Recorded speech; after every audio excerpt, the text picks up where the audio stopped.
இந்த ரெண்டுமே பொய். அசைவம் சாப்பிட்டா வன்மமும் கடுமையான சித்தமும் இருக்கும் அப்படிங்கிறது வடிகட்டின பொய். 2வது ஜீவகாருண்யம் எங்களுக்கெல்லாம், நாங்கள்லாம் காய்கறி சாப்பிட்றோம்னு நீங்கள் சாப்பிடுகிற சத்து பொருள், புரோட்டீன் பொருள், வைட்டமின் டேப்லெட்ஸ் அத்தனையிலும் அசைவம் கலந்துதான் இருக்கிறது. சொல்லப்போனா ஏராளமான பயன்பாட்டு பொருட்களில் அசைவம் இல்லாமல் இல்லை. காலம் முழுக்க ஒருத்தர் அசைவமே சாப்பிடாம வெறும் சைவம் எடுத்துக்கிறாருன்னு வச்சுக்கோமே, இது டாக்டர்ஸே ஆய்வு பண்ணி சொல்றது, அவர்களுக்கு B12 வைட்டமின் குறைபாடு வருகிறது. கண்டிப்பா புரதச்சத்து புரோட்டீன்ஸ் அவங்களுக்கு தேவைப்படுற அளவுக்கு கிடைக்கிறது இல்ல. நார்ச்சத்துகள் மிகுந்த காய்கறிகள் உடலுக்கு நன்மை பயக்கலாம். ஆனால் மறுபக்கம் புரோட்டீன்ஸ் தேவையான அளவுக்கு உடலுக்கு கிடைக்காததால் அவங்க என்ன பண்றாங்கன்னா மாத்திரையா எடுத்துக்கிறாங்க. ஃபுல்லா சைவம், B12க்காக வேண்டி ஒரு மாத்திரை, புரோட்டீன் இதுக்காக வேண்டி சத்து மாத்திரைக்காக வேண்டி வைட்டமின் டேப்லெட்ஸ். இந்த டேப்லெட்ஸ் வழியாக நீங்கள் உட்கொள்ளுவது நிச்சயமாக அசைவ உணவு. அல்லாஹு ஜல்ல ஷானுஹு தஆலா அவனுடைய சத்திய மார்க்கம் இஸ்லாத்தின் வழியாக நம் வாழ்விற்கு தேவையான எல்லா வழிகாட்டுதல்களையும் வழங்குகிற இறைவன், நாம் உண்ணுவதில், குடிப்பதில், இவற்றிலெல்லாம் கூட வழிகாட்டுதல்களை தந்திருக்கிறான். எதை சாப்பிட வேண்டும், எதை சாப்பிடக்கூடாது, எவ்வளவு தூரம் இவைகள் அனுமதிக்கப்பட்டிருக்கிறது, அனுமதிக்கப்படவில்லை என்கிற விவரங்களை எல்லாம் அல்லாஹு தனது அருள்மறை அல் குர்ஆன் வழியாக அண்ணல் நபி ஸல்லல்லாஹு அலைஹி வஸல்லம் அவர்களுடைய வாக்கு மற்றும் வாழ்வின் வழியாக உலகத்திற்கு அல்லாஹ் தெளிவுபடுத்தி தருகிறான். உணவு வகைகளில் சைவத்திற்கும் அனுமதி தருகிறான், அசைவத்திற்கும் அனுமதி தருகிறான். மனித உடலை படைத்த இறைவன் என்கிற அடிப்படையில் இந்த உடல் எதை உண்ண வேண்டும், உண்ணக்கூடாது என்பது நம் எல்லோரையும் விட படைத்தவனுக்குத்தான் நன்கு தெரியும். எனவே வெஜிடேரியன் ஆனாலும் நான் வெஜிடேரியன் ஆனாலும் இரண்டிற்கும் இந்த மார்க்கத்தில் அனுமதி உண்டு. முதலில் புரிந்து கொள்ள வேண்டிய செய்தி, முஸ்லிம்கள் அசைவம் விரும்புபவர்கள் என்று மாத்திரமல்ல, ஒருவன் காலமெல்லாம் சைவம் மட்டுமே சாப்பிட்டான், அவன் அசைவத்தை தொட்டதே இல்லை, உண்டதே இல்லை, ஆயுள் முழுக்க எந்த தவறும் இல்லை, அவனும் முழுமையான முஸ்லிம் தான். இங்கே அசைவம் சாப்பிடலாம் என்பது அனுமதிதானே தவிர அசைவம் சாப்பிட்டாக வேண்டும், அப்படி சாப்பிடுபவன் தான் முஸ்லிம் என்றும் இல்லை. அல்லது சைவம் சாப்பிட்டாக வேண்டும், இல்லாவிட்டால் அவன் முஸ்லிம் இல்லை என்கிற சூழலும் இல்லை. சைவமோ அசைவமோ எந்த உணவும் கட்டாயம் அல்ல. மறுபக்கம் இரண்டிற்கும் அதை உண்ணலாம் என்கிற அனுமதியை இந்த மார்க்கம் வழங்கி இருக்கிறது. குறிப்பாக அசைவ சாப்பாட்டை முஸ்லிம்கள் உலகம் முழுக்க எடுத்துக்கொள்ளுவதன் பின்னணியில் அவர்களுடைய மார்க்கத்தின் வழிகாட்டல்கள் சிலவற்றை நாம் இந்த ஜும்மா சிந்தனையிலே பார்க்கிறோம். முதல் விஷயம், ஒட்டகம், ஆடு, மாடு, இந்த மூன்றையும், இது சாப்பிடப்படக்கூடிய பிராணிகள், இவைகளுக்கு அல்லாஹ் அனுமதி தருகிறான். அதை உலகம் முழுக்க உள்ள முஸ்லிம்கள் உண்கிறார்கள். அடிக்கடி நாமெல்லாம் ஓதுகிற யாசின் சூராவினுடைய ஒரு வசனம், அல்லாஹ் கால்நடைகளை பற்றி பேசுகிற போது அதன் இறுதி பகுதியில் ஃபமின்ஹா ருகூபுஹும் வமின்ஹா தஅகுலூன், அதிலேதான் உங்களுடைய வாகனம், அவர்களுக்கு வாகனமும் அதிலே இருக்கிறது, அதிலிருந்து நீங்கள் சாப்பிடுகிறீர்கள் என்று சொல்லுகிறார். ஆடு மாடு ஒட்டகத்தை வாகனமாய் பயன்படுத்துகிற அதே நேரம் நாம் உண்ணவும் பயன்படுத்துகிறோம். வலஹும் ஃபீஹா மனாஃபிஉ வ மஷாரிப், அவற்றில் உங்களுக்கு பலன்களும் உண்டு, உங்களுக்கு குடிபானமும் உண்டு என்று சொல்லுகிறார். ஆடு மாடு ஒட்டகம், அதனுடைய பால் பொருட்களும் பயன்படும், அதனுடைய இறைச்சிகளும் பயன்படும். கோழியும் அதை ஒட்டிய சில பறவைகளும் மார்க்கத்தில் அனுமதிக்கப்பட்டிருக்கிறது. மீனும் கடல்வாழ் உணவுகளும் மார்க்கத்தில் அனுமதிக்கப்பட்டிருக்கிறது. எந்த அசைவம், குறிப்பாக கால்நடைகளில் அல்லாஹுடைய பெயர் கூறி அறுக்கப்பட்டிருந்தால்தான் அது ஷரியத்து முறையில் அறுக்கப்பட்டது என்று பொருள், முஸ்லிம்கள் உண்ணுவதற்கு அனுமதிக்கப்பட்ட பொருள் என்று அதற்கு அர்த்தம். அல்லாஹுவின் பெயர் கூறி அறுக்கப்பட வேண்டும்.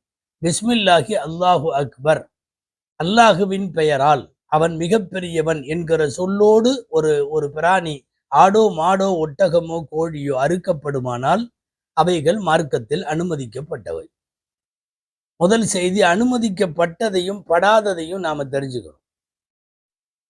ஹராமாக்கப்பட்டவைகள், தடுக்கப்பட்ட உணவு என்று குர்ஆன் சிலவற்றை பட்டியலிடுகிறது.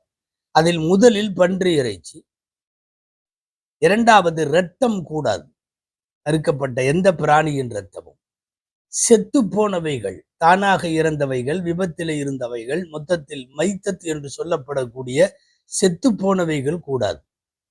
அல்லாஹுவினுடைய பெயர் கூறி அறுக்கப்படாத அல்லது அல்லாஹ் அல்லாதவற்றிற்காக அறுக்கப்பட்ட எந்த பிராணிகளையும் சாப்பிடுவதற்கு மார்க்கத்தில் அனுமதி இல்லை. நாம் விளங்கி இருக்கிற நம்முடைய தமிழ் சூழலில் இதை சரியாக சொல்லுவதானால், நம்பர் 1, மாமிச உண்ணிகள் கூடாது.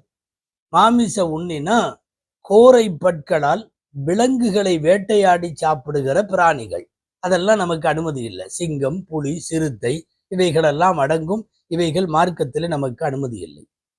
இரண்டாவது, கொறித்து தின்னக்கூடிய எலி, பெருச்சாளி இது போன்ற கொறித்து சாப்பிடுகிற பிராணிகள், அது நமக்கு சாப்பிடுவதற்கு அனுமதி இல்லை. மூணாவது, ஊர்ந்து செல்லக்கூடியவை, பாம்பு, பல்லி, முதலை போன்ற நிலத்திலே ஊர்ந்து செல்லக்கூடிய அந்த பிராணிகளும் மார்க்கத்தில் நமக்கு அனுமதி இல்லை. அடுத்து, குறிப்பாக பறவைகளில் காலிலே நீண்ட நகங்களை கொண்டிருக்கிற, வாயிலே நீண்ட கோர அழகுகளை கொண்டிருக்கக்கூடிய காகம், கழுகு, பருந்து, ராஜாளி என்றெல்லாம் சொல்லுகிறோமே, இவைகளெல்லாம் மார்க்கத்தில் அனுமதி இல்லை.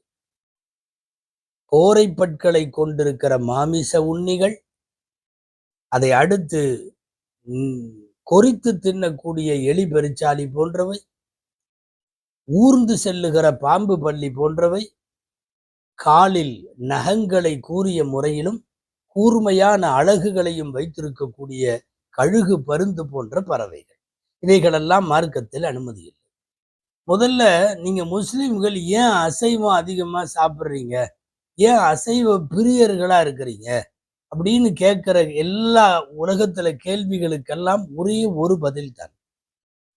படைத்த இறைவனுக்கு நன்கு தெரியும் இவன் அசைவன் சாப்பிடலாமா கூடாதா, சைவம்தான் சாப்பிட வேண்டுமா அல்லது அசைவமும் சேர்த்து கொள்ளலாமா என்பது படைத்தவனுக்கு நன்றாக தெரியும். மனித உடலை படைத்த இறைவன் முஸ்லிம்களின் நம்பிக்கைப்படி அவன்தான் படைத்தான். அவன் சொல்லுகிறான், இந்த இந்த உணவுகளை சாப்பிட மார்க்கத்தில் அனுமதி உண்டு. அவன் அனுமதித்தான் என்கிற ஒரு காரணம் போதும் அசைவம் சாப்பிடுவதற்கு.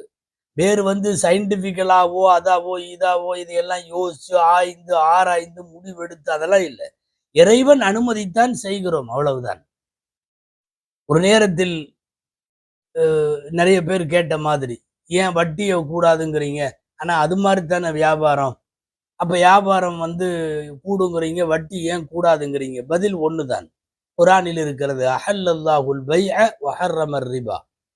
வியாபாரத்தை ஹலால் ஆக்கினான், அனுமதியாக்கினான், வட்டியை ஹராம் ஆக்கினான், தடை செய்தான். இது ஒண்ணு போதும். அது மாதிரி தான் அசைவ உணவுகளை அல்லாஹ் ஹலால் ஆக்கி இருக்கிறான். சொல்ல போனா அவன் கொடுத்த அசைவ உணவை இவர்கள் ஹராம் என்று சொல்லுவதற்கு மார்க்கத்திலே அனுமதி இல்லை. குல் அரைதும் மா அன்ஸலல்லாஹு லக்கும் மிர் ரிஸ்கின் ஃபஜஅல்தும் மின்ஹு ஹராமன் வ ஹலாலா. அல்லாஹ் சொல்லுகிறான், இறைவன் உங்களுக்கு இறக்கி வைத்த ரிஸ்க் என்கிற அந்த வாழ்வாதாரம், உணவு, இவைகளில் நீங்கள் இது அனுமதிக்கப்பட்டது, இது அனுமதிக்கப்படவில்லை என்று நீங்களாக பிரித்து கொள்ளுகிறீர்கள். குல் அல்லாஹு அதினலக்கும். இப்படி ஒரு சில உணவை தள்ளி வைக்கவும் ஒரு சில உணவை மட்டும் எடுத்துக்கொள்ள அல்லாஹ் உங்களுக்கு அனுமதி தந்தானா? அம் அலல்லாஹி தஃப்தரூன், அல்லது அல்லாஹுவின் மீது நீங்கள் இட்டு கட்டுகிறீர்களா என்று அல்லாஹ் கேட்கிறார். நாம ஒரு பொருளை இது தடுக்கப்பட்டதுன்னு சொல்ல முடியாது, நாம ஒரு பொருளை இது அனுமதிக்கப்பட்டதுன்னு சொல்ல முடியாது. அனுமதியாயினும் தடையாயினும் அது அல்லாஹுவின் புறத்திலிருந்து வர வேண்டும் என்பதுதான் முஸ்லிம்களுடைய நம்பிக்கை. இதுல பொதுவாக அசைவ உணவை சாப்பிடுகிற உலகம் முழுக்க வாடுகிற முஸ்லிம்கள் மீது 2 குற்றச்சாட்டுகள் பெரும்பாலும் சொல்லுவாங்க. நம்பர் 1, என்னன்னா, மிருகங்களை அசைவ உணவுகளை சாப்பிடுகிற போது அந்த இறைச்சியை சாப்பிடுறதுனால வன்மமான எண்ணம் வரும், ஒரு தீவிரவாத சிந்தனை வரும். இறைச்சி சாப்பிடுகிற விலங்குகளை சாப்பிடக்கூடிய அந்த உணவை சாப்பிடக்கூடிய யாராக இருந்தாலும் கடுமையான சித்தம் உடையவர்களாக இருப்பார்கள், டெரர்களா இருப்பாங்க. இப்படி எல்லாம் ஒரு கருத்து. யார் இலை தலை கொடி கீரை காய்கறி மரக்கறி சைவம் என்று மாத்திரம் இருக்கிறார்களோ அவங்க சாந்த சொரூபிகளா இருப்பாங்க, அமைதியா இருப்பாங்க, வம்பு தும்புக்கு போக மாட்டாங்க. இப்படிங்கிற மாதிரி ஒரு கான்செப்ட் உலகம் முழுக்க இருக்கிறது. இது வடிகட்டிய பொய், சுத்தமா இது பொய். ஒரு விஷயம் உண்மை என்னன்னா, எதை சாப்பிடுகிறோமோ அதனுடைய குணபாடு, அதனுடைய தாக்கம் மனித உடலுக்குள், குணங்களுக்குள், அவன் செயல்களுக்குள் வரும். அதுல சந்தேகம் இல்லை. எதை சாப்பிடுகிறோமோ அது வரும். ஆனால் அசைவம் சாப்பிடுவதால் வன்மமான சிந்தனையும் எண்ணமும் செயல்களும் வரும் என்பது வடிகட்டிய பொய். எதை சாப்பிடுகிறோமோ அதை தாக்கத்தை ஏற்படுத்தலாம் என்றாலும் கவனிக்கணும், ஆடு மாடு ஒட்டகம் அல்லாஹ் அனுமதித்திருக்கிற இந்த மூன்றுமே பிராணிகளில் அமைதியானவை. இது டெரர் கிடையாது. இதுல வன்மம் எல்லாம் இருக்காது. இருந்த இடத்தில் அமைதியாக இருக்கக்கூடியவை. ஒட்டகம் மனிதர்களை கொல்லுவதாக நீங்கள் கேள்விப்பட முடியாது. அவர்களை நேரடியாக அவைகளை தாக்கினால் அது வேறு. சாதாரணமாக பார்த்தவுடன் பயப்படக்கூடிய, நம்மை கொன்று விடுமோ என்று அஞ்சக்கூடிய பிராணிகள்ல ஆடு மாடு ஒட்டகம் இல்லை. அவைகள் அமைதியானவை. அந்த அமைதியானவை அனுமதிப்பதாலும் அவைகளை சாப்பிடுவதாலும் ஏற்படுகிற தாக்கமும் அமைதி குறித்த சிந்தனையாகத்தான் இருக்கும். இங்க ஒரு வடிகட்டிய பொய் உண்டு. என்னன்னா, அசைவம் சாப்பிட்றவங்க எல்லாம் வன்மமா இருப்பாங்க, அவங்கள்ட்ட எல்லாம் குணம் கடுமையா இருக்கும், டெரரா இருப்பாங்கங்கிற மாதிரி. நிச்சயமா அது பொய். இந்தியா அதற்கு ஒரு உதாரணம். இங்க மாட்டிறைச்சி சாப்பிடுபவர்களை அல்லது வைத்திருப்பவர்களை, அதற்கு ஆதரவானவர்களை கும்பல் கும்பலா போய் படுகொலை செய்யறாங்க. ஒரே ஒருவன் மாட்டுக்கறி வைத்திருந்தால் அவனை சுற்றி நின்று 10 பேர் அடித்தே சாகடிக்கிறார்கள். இதுல என்ன விஷயம்னா, அந்த அடிக்கிறவன் பூரா தன்னை சைவத்துக்காரங்கன்னு தான் சொல்லிக்கிறான். அவன் பியூர் வெஜிடேரியனா இருக்கிறவன் தான் ஆட்களை கொலை செய்கிற மாபாதக செயலில் இருக்கிறார்கள். என் உணவு என்னங்கிறத நான் தீர்மானிக்குமே ஒழிய அரசு தீர்மானிக்க முடியாது.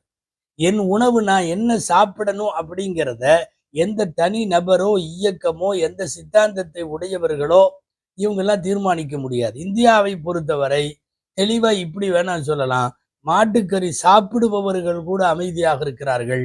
சாப்பிடுபவர்களை நாங்கள் அடிப்போம் என்கிற பெயரால் இறங்குபவர்கள் சைவ சித்தாந்தங்களை உடையவர்களாக இருக்கிறார்கள். உலகம் பூரா இது சம்பந்தமா நிறைய ஆய்வுகள் நடந்திருக்கு. இன்னும் சொல்ல போனா, அமைதியா இருக்கிறவங்க பூராமே நான் வெஜிடேரியன் சாப்பிட்றதா ஒரு ஆய்வே சொல்லுகிறது. இது குறித்து நிறைய ஆய்வுகள்லாம் வெளிவந்திருக்கு. அமைதிக்கான நோபல் பரிசுன்னு உலகம் முழுக்க கொடுத்துருக்காங்கல்ல, இது வரைக்கும் அமைதிக்கான நோபல் பரிசு வாங்கின அத்தனை பேரும் நான் வெஜிடேரியன் தான். இது ஆய்விலேயே எடுக்கப்பட்ட முடிவு. உங்களுக்கெல்லாம் தெரியுமா, உலகத்திலேயே மிக கோரமான ஒரு டெரர், பயங்கரமா படுகொலை எல்லாம் செஞ்சவனை சொல்லுங்கன்னா உலகத்துல ஹிஸ்டரியில எல்லாத்தோட வாயிலையும் ஹிட்லர் வரும். ஹிட்லர் பியூர் வெஜிடேரியன், அவன் அசைவம் சாப்பிட்டதே இல்லை. எனவே மனிதர்களை கோரமாக கொன்று குவிக்கிற ஹிட்லர் சைவமாக இருக்கிறான். அமைதிக்கான நோபல் பரிசு பெறுபவர்கள் எல்லாம் நான் வெஜிடேரியன்களாக இருக்கிறார்கள் என்பதை யோசித்து பார்க்கிற போது நீங்கள் சொல்றது ஒரு வடிகட்டிய பொய். அதாவது அசைவம் சாப்பிட்டா வன்மமா குணம் வரும், கடுமையா இருப்பாங்க, அப்படி கடுமையான சித்தம் உள்ளவர்கள் என்கிற இது பொய்.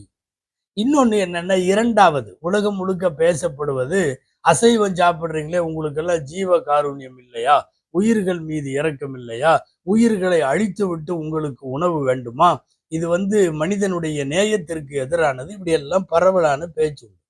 முதல்ல சைவம் சாப்பிடுபவர்கள் என்று உலகம் முழுக்க இருக்காங்க இல்லையா, இந்த சைவம் சாப்பிட்றவங்க பூரா ஒரே நிலையில இல்லை, ஒரே மாதிரி இல்லை. சில பேர்த்திட்ட பால் கூட, பாலும் பால் பொருட்களும் அசைவம். சில பேர்த்திட்ட பார்த்தா முட்டையெல்லாம் சைவம். இந்த சைவத்துக்குன்னு ஒரு யூனிஃபார்ம், ஒரு யூனிட்டி எதுவுமே இல்லை.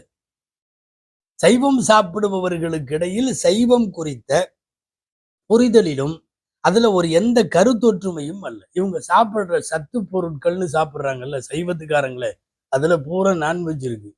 சத்து மாவுகள் என்று சேர்க்கப்படக்கூடியதுல பூரா நான்வெஜ் இருக்கு. இன்னைக்கு சுத்தமா சைவம் சாப்பிட்டுக்கிறாங்க. கீரை, காய்கறி, சாம்பார்ன்னு சாப்பிட்டு போட்டு சில மருந்து எடுக்கிறார்கள். அந்த மருந்துல பூரா நான்வெஜ் கலந்திருக்கு.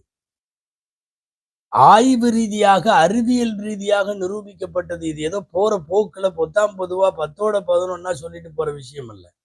ஏராளமான மருந்துகள், குறிப்பாக வைட்டமின் சார்ந்த மருந்துகள் அத்தனையிலும் நான்வெஜ் கலந்திருக்கு. இது ஆங்கில மருத்துவத்தில் இல்ல, சித்த மருத்துவத்தில், யூனானி மருத்துவத்தில் இன்னைக்கும் சித்தா யூனானி மருந்துகள் தயாரிக்கிற இடத்துல போய் நில்லுங்க. அவர்கள் இந்த நாட்டு ஆடுகள் என்று சொல்லக்கூடிய வெள்ளாடுகளுடைய இறைச்சியை வாங்கி அதை பக்குவப்படுத்தி மருந்துகள்ல கலக்கிறது இன்னைக்கு வரைக்கும் இருக்குது. நீங்க மெடிசின்களை தயாரிக்கக்கூடிய ஆய்வகங்களுக்கு அங்க போய் செஞ்சு பாருங்க. நீங்க ஏதாவது குறைபாடுகளுக்குன்னு கால்சியத்துக்கோ B12க்கோ இதுக்கு எதுக்காவது குறைபாடு வைட்டமின் வாங்குறீங்கல்ல, அந்த மருந்துல பூரா அசைவம் இருக்கு. அப்ப என்ன சொல்றது? எனவே நீங்கள் எடுத்துக்கொள்ளுகிற சத்து பொருட்களில் அசைவம், நீங்கள் எடுத்துக்கொள்ளுகிற மருந்துகளிலே அசைவம். காலம் முழுக்க ஒருத்தர் அசைவமே சாப்பிடாம வெறும் சைவம் எடுத்துக்கிறாருன்னு வச்சுக்கோமே, இது டாக்டர்ஸே ஆய்வு பண்ணி சொல்றது, அவர்களுக்கு B12 வைட்டமின் குறைபாடு வருகிறது. கண்டிப்பா புரதச்சத்து புரோட்டீன்ஸ் அவங்களுக்கு தேவைப்படுற அளவுக்கு கிடைக்கிறது இல்ல. நார்ச்சத்துகள் மிகுந்த காய்கறிகள் உடலுக்கு நன்மை பயக்கலாம். ஆனால் மறுபக்கம் புரோட்டீன்ஸ் தேவையான அளவுக்கு உடலுக்கு கிடைக்காததால் அவங்க என்ன பண்றாங்கன்னா மாத்திரையா எடுத்துக்கிறாங்க. ஃபுல்லா சைவம், B12க்காக வேண்டி ஒரு மாத்திரை, புரோட்டீன் இதுக்காக வந்து சத்து மாத்திரைக்காக வேண்டி வைட்டமின் டேப்லெட்ஸ். இந்த டேப்லெட்ஸ் வழியாக நீங்கள் உட்கொள்ளுவது நிச்சயமாக அசைவ உணவு. காலம் முழுக்க சில பேர் வெஜிடேரியன்ல நான் ஃபுல்லா டயட்ல இருக்கிறேன் அப்படின்னு சொல்லிட்டு வைட்டமின் குறைபாடுகளை உடையவர்களாகவே இருப்பது ரொம்ப முக்கியம். ஒரு ஆய்வு கட்டுரை இது குறித்து டாக்டர் அசீம் மல்ஹோத்ரான்னு சொல்லி பெரிய வேர்ல்டு வைடு ஒரு கார்டியாலஜிஸ்ட். அவரு அசீம் மல்ஹோத்ரா தன்னுடைய தாயை குறித்து அவர் எழுதிய செய்தி ரொம்ப ஃபேமஸ் ஆனது. என்னன்னா, my mother's vegetarian diet is contributed to her early death. என்னுடைய தாயின் சுத்த சைவமாகத்தான் இருப்பேன் என்று அவர் இருந்த பிடிவாதத்துல அந்த சுத்த சைவம் என் தாயின் விரைவான மரணத்திற்கு அது காரணமானது. வெறும் சைவம் மட்டும் எடுத்துக்கிட்டாங்க.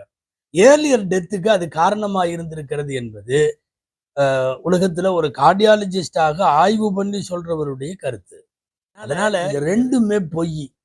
அசைவம் சாப்பிட்டா வன்மமும் கடுமையான சித்தமும் இருக்கும் அப்படிங்கிறது வடிகட்டின பொய். ரெண்டாவது, ஜீவகாருண்யம் எங்களுக்கெல்லாம், நாங்கள்லாம் காய்கறி சாப்பிட்றோம்னு நீங்கள் சாப்பிடுகிற சத்து பொருள், புரோட்டீன் பொருள், வைட்டமின் டேப்லெட்ஸ் அத்தனையிலும் அசைவம் கலந்துதான் இருக்கிறது. சொல்ல போனா ஏராளமான பயன்பாட்டு பொருட்களில் அசைவம் இல்லாமல் இல்லை. மறுபக்கம் முஸ்லிம்கள் அசைவத்தை எடுத்துக்கொள்ளுகிறார்கள் என்பதை விட சற்று அதிகமாகவே எடுத்துக்கொள்ளுகிறார்கள் என்கலாம். அதிகம் கூடாது, ஆனால் அசைவத்திற்கான ஆதாரங்களும் அதற்கான அனுமதிகளும் குரானிலும் ஹதீஸிலும் வழி நிறைய கிடக்கிறது. இப்னு மாஜாவிலே பதிவாக இருக்கிற ஒரு நபி மொழி, உலகத்திலும் மறுமையிலும் உள்ளவர்களுக்கெல்லாம் உணவுகளின் தலைவர் இறைச்சி. உணவுகளின் ஹெட் குவார்டர்ஸ் எதுனா அது இறைச்சி தான் வருது.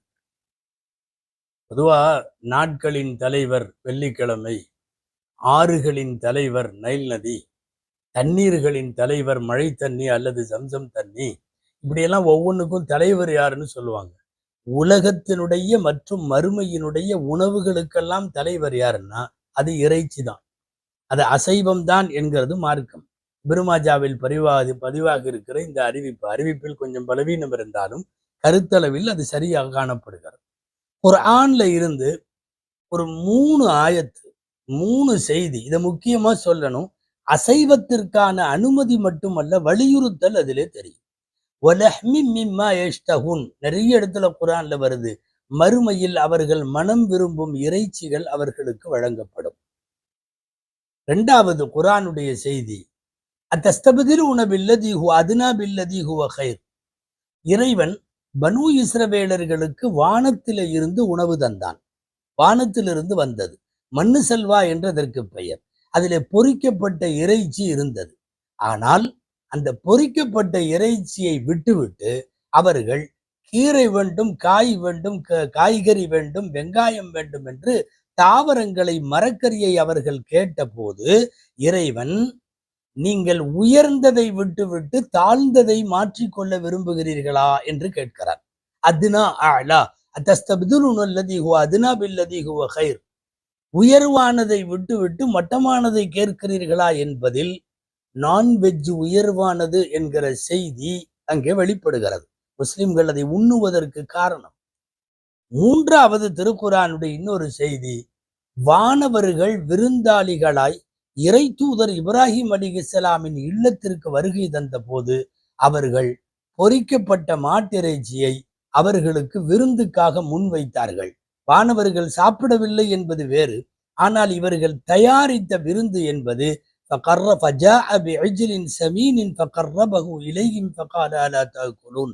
மாட்டிறைச்சி அவர்களுக்கு முன் கொண்டு வந்து வைத்து சாப்பிட சொன்னார் என்று குர்ஆனின் பல்வேறு இடங்களில் அந்த செய்தி பதிவாக இருக்கிறது. மறுபக்கம் நாம் நபிகளாரின் நபிமொழிகளிலும் அவர்களின் வாழ்வியல் வாக்குகளிலும் வாழ்விற்கும் வருகிறோம். நபிகள் நாயகம் ஸல்லல்லாஹு அலைஹி வஸல்லம் கலந்து கொண்ட விருந்துகளில் 99% விருந்துகள் இறைச்சிகளோடு இருந்திருக்கிறது. குறிப்பாக ஆட்டிறைச்சி அல்லது ஒட்டக இறைச்சியோடு இருந்திருக்கிறது. சஹீஹுல் புகாரியிலும் முஸ்லிமிலும் ரெண்டிலும் பதிவாக இருக்கக்கூடிய முத்தஃபக்குன் அலைஹி என்று சொல்லுவார்கள் அந்த நபிமொழி ஒன்று, வகான யுஹிப்பு ذிரா, நபி ஸல்லல்லாஹு அலைஹி வஸல்லம் ஆட்டின் முன் சப்பை இறைச்சியை அவர்கள் விரும்பி சாப்பிடுவார்கள் என்று வருகிறது. இது ஆடு. இரண்டாவது, பெருமானார் ஸல்லல்லாஹு அலைஹி வஸல்லம் ஒட்டகத்தை தங்கள் கைகளாலேயே அறுத்திருக்கிறார்கள். அவர்கள் சாப்பிட்டும் இருக்கிறார்கள், மற்றவர்களுக்கு ஒட்டகத்தின் இறைச்சியை உண்ண கொடுத்தும் இருக்கிறார்கள். இது அத்தனையும் நபிமொழிகளிலே பதிவாகி இருக்கிற விஷயம். பெருமானார் ஸல்லல்லாஹு அலைஹி வஸல்லம் மீன்களை சாப்பிட்டதாக, மீன் வகைகளை, கடல் உணவுகளை உட்கொண்டதாக ஹதீசுகளில் வழிநெடுக இருக்கிறது. கோழி, சிக்கன் பெருமானார் ஸல்லல்லாஹு அலைஹி வஸல்லம் சாப்பிட்டார்கள் என்று ஆதாரபூர்வமான நபிமொழிகள் எல்லாம் காட்டுகிறது. நபி தோழர் அபு மூசா அல் அஷ்அரி ரலியல்லாஹு அன்ஹு அவர்கள், அவர் கோழி சாப்பிட்டிருக்கார், சிக்கன் அவர்களுடைய வீட்டில. அவர் சாப்பிட்டு கொண்டிருக்கிற போது இன்னொரு தோழர் கதாதா ரலியல்லாஹு அன்ஹு வீட்டுக்குள்ள நுழையிறாங்க. சாப்பிட்டு இருக்கிறப்ப வந்தவங்கள நம்மளும் வாங்க சாப்பிடலான்னு கூப்பிடுவோம்ல. அவரு சிக்கன் சாப்பிட்டு இருக்கிறப்ப உள்ள வர்றாங்க கத்தாதா ரலியல்லாஹு அன்ஹு. தஆல் உதுனு ஃபகுல், வா நெருக்கமா வா, பக்கத்துல வா, நீயும் சாப்பிடு. ஃபஇன்னி ரஅய்து நபிய்ய யஅகுலுஹு, நான் இந்த கோழியை சாப்பிட்டு கொண்டிருக்கிறேன், ரசூலுல்லாஹ் ஸல்லல்லாஹு அலைஹி வஸல்லம் அவர்கள் கோழி சாப்பிடுவதை நானும் பார்த்திருக்கிறேன், வா எங்கூட நீயும் சாப்பிடு என்று அவர்கள் கூப்பிட்ட அறிவிப்பு அதிகாரப்பூர்வமாக பதிவாகி இருக்கிறது. அன்பானவர்களே, பெருமானார் ஸல்லல்லாஹு அலைஹி வஸல்லம் மாட்டிறைச்சியை அவர்கள் அதிகமாக சாப்பிட்டதில்லை. ஆனால் அதற்கான அனுமதி உண்டு, அதற்கான அனுமதிகளை வழங்கி இருக்கிறார்கள். நாம் முன்பு சொன்னது போல் இப்ராஹிம் அலைஹிஸ்ஸலாம், இது மாட்டிறைச்சி என்பது ஏதோ ரசூலுல்லாஹ்வின் காலம் அல்ல, அதற்கு பல்லாயிரம் ஆண்டுகளுக்கு முன்னால் இறைத்தூதர் இப்ராஹிம் அலைஹிஸ்ஸலாமின் காலத்திலிருந்தே மாட்டிறைச்சி உண்ணுதல் என்பது இருந்திருக்கிறது. அவர்கள் வானவர்களுக்கு வைத்த விருந்திலே மாட்டிறைச்சி உணவு இருந்ததையும் நாம் பார்க்கிறோம். ஹஜ்ரத் இப்ராஹிம் அலைஹிஸ்ஸலாம் காலத்திலிருந்து பொதுவாக மாடு மட்டுமல்ல, அசைவம் என்பது இந்த மண்ணில் ஒரு 6000 வருஷத்துக்கு முன்னால, அதுக்கு முன்னாடியே கூட இருக்கலாம், இப்ராஹிம் அலைஹிஸ்ஸலாமின் வரலாற்றிலிருந்து அது முழுசாக நமக்கு தெரிகிறது. கேள்விப்பட்டிருப்பீர்கள், நீண்ட நாட்கள் கழித்து மகன் இஸ்மாயில் அலைஹிஸ்ஸலாமை பார்ப்பதற்கு வருகிறார்கள் அல்லாஹுவின் இறை நேசரும் இறை தூதருமான இப்ராஹிம் அலைஹிஸ்ஸலாம். தான் யாருன்னே தெரியாம நேரா வீடு கண்டுபிடிச்சு, இஸ்மாயில் அலைஹிஸ்ஸலாம் மகன் இல்லாத நேரத்தில் வீட்டுக்கு போக மனைவி மட்டும் இருந்தார். இந்த மனைவியிட்ட விசாரிப்பாங்க, மா தாமுக்கும், என்ன உங்களுடைய உணவெல்லாம் எப்படி போயிட்டு இருக்கு, என்ன சாப்பிட்றீங்க? எங்களுடைய உணவு இறைச்சி. உங்களுடைய ஒமா ஷராபுக்கும், என்ன குடிக்கிறீங்க? தண்ணி தான், தண்ணீர். உடனே இப்ராஹிம் அலைஹிஸ்ஸலாம் துஆ செய்தார்கள், அல்லாஹும்ம பாரிக் லஹும் ஃபில் லஹ்மி வல் மா, யா அல்லாஹ் தண்ணியில பரக்கத்து செய், உங்களுக்கு அபிவிருத்தி கொடு, இறைச்சியிலே இவங்களுக்கு அபிவிருத்தி கொடு. என்று என்றைக்கோ அந்த மக்காவினுடைய மண்ணில இருந்து இறை தூதர் இப்ராஹிம் அலைஹிஸ்ஸலாம் கேட்டது எல்லா நாளும் தண்ணீருக்கும் இறைச்சிக்கும் பஞ்சமில்லாத பெருநகரமாய் இன்றைக்கு வரையும் மக்கா இருந்திருப்பதை பார்க்கிறோம். அன்பானவர்களே, இவைகளெல்லாம் இறைச்சிகள் வழி நெடுகிலும் இந்த மார்க்கத்தில் அனுமதிக்கப்பட்டு அது எடுத்துக்கொள்ளப்பட்டு நல்லோர்களாலும் அது சாப்பிடப்பட்டு வழிகாட்டப்பட்டிருக்கிறது. நாம் துவக்கத்தில் சொன்னது போல் நீங்கள் முஸ்லிம்கள் ஏன் அசைவத்தை விரும்புகிறீர்கள் என்றால் அல்லாஹ் அனுமதித்து விட்டான், அவ்வளவுதான். சில பேர் தங்களை அசைவத்தை விட பெருமைப்படுத்திக் கொள்ளுவதற்காக சுத்த சைவம் என்று சொல்லுவார்கள். அது சுத்தமோ அசுத்தமோ, நீங்கள் சைவம் என்று சொல்லுகிற போது சாப்பிட அனுமதி இருப்பவர்கள் நாங்கள் சுத்த அசைவம் என்று சொல்லிக் கொள்ளுவதில் எந்த தவறும் இல்லை. சுத்த அசைவம் அதாவது முறைப்படி அறுக்கப்பட்டு, இஸ்லாமியர்கள் அறுக்கிற முறை உங்களுக்கு தெரியும். மூச்சு குழாய், உணவு குழாய், இரத்த குழாய், 3 குழாயும் ஒரே நேரத்தில் அறுபடும் வண்ணம் முழுக்க முழுக்க அந்த இறைச்சி சாப்பிடுவதற்கு ஏற்ற முறையில் அந்த அறுப்பில் சரிகாணப்படுவதால் தான் அது அனுமதிக்கப்படுகிறது. அந்த அடிப்படையில் நாம் தைரியமாக சொல்லலாம் சுத்த அசைவம். மறுபக்கம் இஸ்லாமியர்களுக்கு ஒரு செய்தி இருக்கிறது. தமிழ்ல சொல்லுவாங்க இல்லையா, அளவுக்கு மீறினால் அமிர்தமும் நஞ்சு என்ற அடிப்படையில் அசைவமா இருந்தாலும் சரி சைவமா இருந்தாலும் சரி அளவுக்கு மீறக்கூடாது. அசைவம் சாப்பிடுவதற்கு அனுமதி உண்டு என்பதற்காக வேண்டி எல்லா நாளும் எல்லா பொழுதும் காலையில சில பேர் டிஃபன்லேயே இறைச்சியிலிருந்து தொடங்கி இரவு படுக்கைக்கு செல்லுகிற 11-12 மணி வரையும் இறைச்சியை வைத்து அரைக்க வைக்கிற அது ரொம்ப கொடூரம். அளவுக்கு மீறக்கூடாது. அசைவம் நிச்சயமாய் அனுமதி உண்டு. அசைவத்தில் புரதம் உண்டு, அசைவத்தில் வைட்டமின்கள் உண்டு, அசைவத்தில் உடலுக்கு தேவையான நோய் எதிர்ப்பு சக்தி உண்டு, அசைவத்தின் வழியாகவே குறிப்பாக வைட்டமின் B12 போன்றவை உண்டு. அசைவத்திற்கு அல்குரானிலும் அல் ஹதீஸிலும் அனுமதி உண்டு. அளவோடு அவைகளை பயன்படுத்த வேண்டும் என்பது மட்டும்தான் இங்கே. மற்றபடி சைவத்துக்காரர்கள் சொல்லுவது போல இதிலே கடுமையும் இல்லை, வன்மமும் இல்லை, ஜீவகாருண்யத்திற்கு எதிரானதும் இல்லை. நிச்சயமாய் படைத்த ரப்புல் ஆலமீனுக்கு தெரியும். அவன் நம் உடலை படைத்தான்.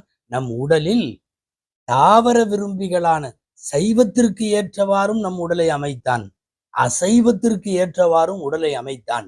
படைத்தவன் சொல்லுவதுதான் இறுதி முடிவே ஒழிய இங்கிருப்பவர்கள் சொல்லுவது அல்ல. எனவே சுத்த அசைவம் என்று சொல்லுவதும் ஒரு வகையிலே பெருமைதான். எல்லாம் வல்ல இறைவன் எந்த உணவாயினும் உடலுக்கு நம் நலனுக்கு தேவையான அளவோடு உண்டு வளமோடு வாழ அல்லாஹ் அருள்வாளிப்பானாக. ஆமீன். வாஹிர் தஅவானா அல்ஹம்துலில்லாஹி ரப்பில் ஆலமீன். அஸ்ஸலாமு அலைக்கும் வரஹ்மத்துல்லாஹி வபரகாத்துஹு.